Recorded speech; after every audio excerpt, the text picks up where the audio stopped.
1991 Washington, D.C. riot. The 1991 Washington, D.C. riot, sometimes referred to as the Mount Pleasant riot or Mount Pleasant Disturbance, occurred in May 1991 when rioting broke out in the Mount Pleasant neighborhood of Washington, D.C. in response to an African-American female police officer having shot a Salvadoran man in the chest following a Cinco de Mayo. Background: Mount Pleasant is a neighborhood in Ward 1 of Washington, D.C., located north of Adams Morgan and west of Columbia Heights. The neighborhood was one of the most diverse in the nation, with a population of roughly equal proportions of Black, Hispanic, and white residents, along with Vietnamese, Laotians, Indians, and South Korean ones. Shooting incident.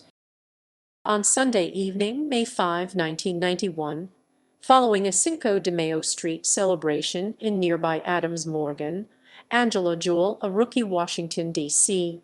Metropolitan Police Department police officer of African-American descent, tried to arrest a Salvadoran man, Daniel Enrique Gomez, for disorderly conduct in the Mount Pleasant. Witnesses disputed whether the drunken man came at her with a hunting knife, but the result was that she shot and wounded the man in the chest. Riot.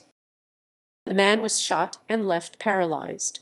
While he was handcuffed, crowds of youths, most in their teens and 20s, formed and started to attack the police. Around 400 youths fought running street battles with the police for several hours late into the night. Police cars were set on fire and several stores looted. The district's mayor, Sharon Pratt Dixon, told the police to hold back from making arrests for looting, allegedly because she feared it would antagonize the crowd and lead to more violence. The violence continued until early in the morning, when the crowds began to break up because of rain.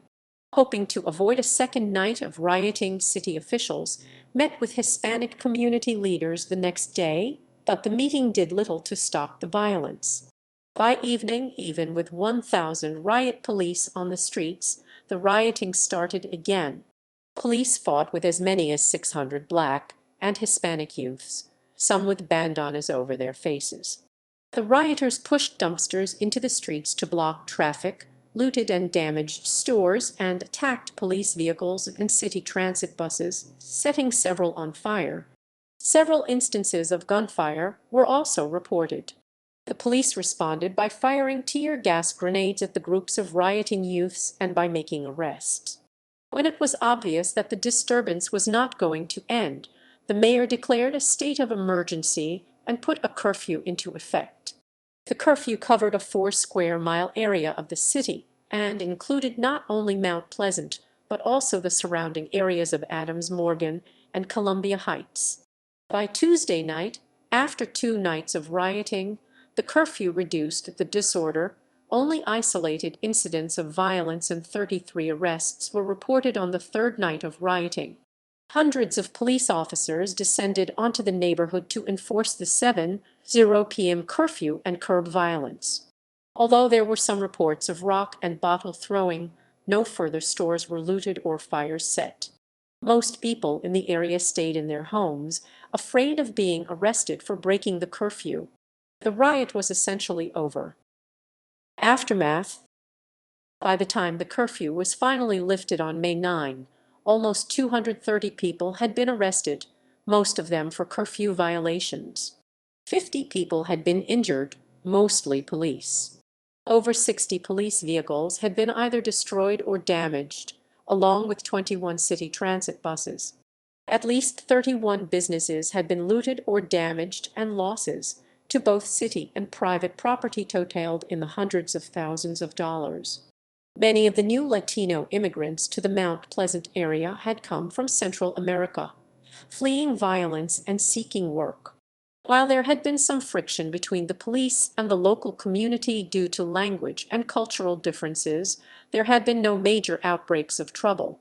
In the months leading up to the riot, increasing levels of street crime and drug-related violence had fueled racial tensions among Black, Hispanic, and white residents, which the Mount Pleasant riot brought to the forefront of the city's attention. Only 140 of the city's police officers were Hispanic, and the community's Hispanic population had perceived oppression from the police force for some time. In the time leading up to the riots, residents often complained that police were stopping Hispanics and asking them for immigration papers for petty offenses that were ignored when committed by whites. Hispanic residents cited these tensions as a major factor sparking the riots. In the years leading up to the riots, a predominantly white group of homeowners had been pressing police to reduce public drunkenness, urination, littering, aggressive panhandling, and other quality of life issues in the neighborhood. At the same time, the Mount Pleasant Advisory and Neighborhood Commission, a quasi-governmental neighborhood organization, blamed many of Mount Pleasant Street's problems on the easy availability of alcohol and its sale to already inebriated customers.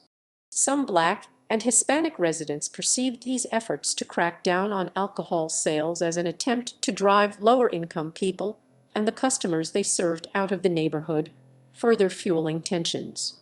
After the riots, the city agreed to add more bilingual officers and 9-1-1 operators and to station more Spanish-speaking officers in heavily Latino areas. They also agreed not to ask witnesses or crime victims about their immigration status so that more people would feel safe in coming forward to cooperate with authorities to make the community more secure. Mt. Pleasant Report.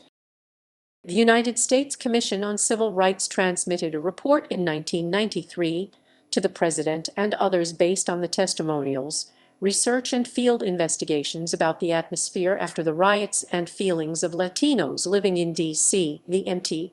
Pleasant Report was the first volume in a series of commission reports on racial and ethnic tensions in American communities. It analyzed reasons for Mt. Pleasant riots and assessed other riots, such as the 1992 Los Angeles riots, to see if there were any correlation between the two. Both came from urban upheaval. This 200-page report concluded three main issues that affected Latinos in Washington, D.C. during that time were: the District of Columbia Metropolitan Police Department was perceived as conducting a practice of abuse, harassment, and misconduct against the Latino community. Hispanic participation in the District of Columbia government was not proportionate to the community's portion of the general population of the District of Columbia. The Latino community was not receiving its fair share of the government services. Legacy. The D.C. Mayor's Office of Latino Affairs since then has made some progress with the Latino community. The 2008 Performance Accountability Report showed that more Latino organizations were getting city funds, more Latino parents were taking a bigger role in the public schools, and the government was readily making information available in Spanish.